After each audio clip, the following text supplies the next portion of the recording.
இப்போ இந்த சோழி வந்து நீங்கள் போடுறது தானே? இப்போ நான் பார்க்குறேன், நான் போட்டால் கூட பலன்? அதாவது நீங்கள் போட்டாலும் வரும், போட்டால் வராமில்ல. அது பலத்தை சொல்ல முடியணுமே. இப்போ வந்துட்டு சாரு வந்துட்டு போய் ஜோலி போட்டுட்டு எடுத்து வச்சுட்டு இன்ன ராசின்னு சொன்னால், இந்த கட்டத்தில் இப்போ இந்த கட்டத்தில் இதுதான் லக்னம் வருது, இப்போ இங்கே லக்னம் வந்தாச்சு, இதனோட பலம் എന്താന്നുള്ളത് സാർക്ക് தெரிஞ்சால் ஓகே, தெரியாமல் இருந்தால் பிரயோஜனம் இல்லைல்ல. இல்லை இப்போ நீங்கள் பலன் சொல்கிறதுக்கு இப்போ நான் சோழி போட்டு நீங்கள் பலன் சொல்ல முடியுமா? അതില്ല. അത് നമ്മൾ വന്നിട്ട് നമ്മുടെ ഗുരുമൂർത്തികളെ പ്രാർത്ഥിച്ചിട്ട് തന്നെ അത് എടുക്കുന്നത്.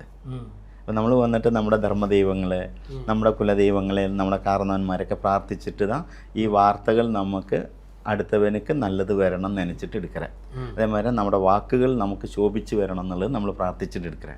അത് വന്നിട്ട് ഞാൻ എടുത്താൽ ഞാൻ എനിക്ക് മട്ടുന്താ, സാറെടുത്താണ്ട് വെച്ച് കഴിഞ്ഞാൽ ഞാൻ ആ ഫലം പറഞ്ഞാൽ കട്ട വരാൻ ചാൻസ് ഇല്ല.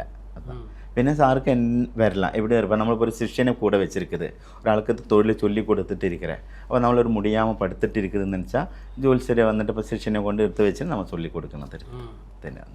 இப்போ அவருக்கு வந்து கொஞ்சம் உடம்பு பிரச்சனை இருக்குது, அவருக்கு வந்து உடம்பு எப்போ சரியாகும் அப்படின்றதே இப்போ பிரச்சனை. അത് പ്രശ്നപ്രകാരമല്ല, അവരുടെ ഡേറ്റ് ഓഫ് ബർത്ത് ടൈം பார்த்தாൽ നമുക്ക് சொல்லலாம். അവരുടെ ഡേറ്റ് ഓഫ് ബർത്ത് ടൈം பார்த்துட்டு അവരുടെ ദശാകാലങ്ങളിൽ ഹെൽത്ത് ഇഷ്യൂസ് വരാൻ എന്നാ കാരണം എന്നുള്ളത് മുതൽ തിരിയണം. അപ്പോൾ ജാതകത്തിൽ വന്നിട്ട് ഇപ്പോൾ ഒരു ഗുരുദശ നടക്കുന്നത്, ശുക്രബുദ്ധി നടക്കുന്നത്, അപ്പോൾ അങ്ങനെയുള്ള സമയത്തിൽ മാക്സിമം ഒന്നുമേ വരാതെ. പക്ഷെ അതേ ഗുരുവിൻ്റെ 6ാമത്തെ രാശിയിൽ தான் ശുക്രൻ നിൽക്കുന്നത് നനച്ചിരുന്നാൽ ഷഷ്ടാഷ്ടമം എന്നൊരു ഫലം ഇരിക്കുന്നത്. ഷഷ്ടാഷ്ടമം എന്ന് പറഞ്ഞാൽ ഒന്ന് ആപത്ത് വരണം, അല്ലെങ്കിൽ ഉടമ്പക്ക് സുഖമില്ലാமல் ഇരിക്കണം, അല്ലെങ്കിൽ കൂടെ ഇരിക്കുന്നവർ വിയോഗം വേർപിരിഞ്ഞ് പോകണം, ഇത് 3 ഒരു കഷ്ടത്തെ കൊടുക്കണം ചൊല്ലുവാർ. നേരെ മറിച്ച് ഇപ്പോൾ അവർക്ക് നല്ല നേരത്തിൽ അവർക്ക് ഹെൽത്ത് ഇഷ്യൂസ് ഇരിക്കുന്ന വെച്ചാൽ പ്രശ്നം വെച്ച് പാക്കും. ആ പ്രശ്നം വെച്ച് പാത്ത് കഴിഞ്ഞാൽ അത് എതിനാൽ എന്താ വ്യാധി വന്നിരിക്കും നമുക്ക് തെരിയും.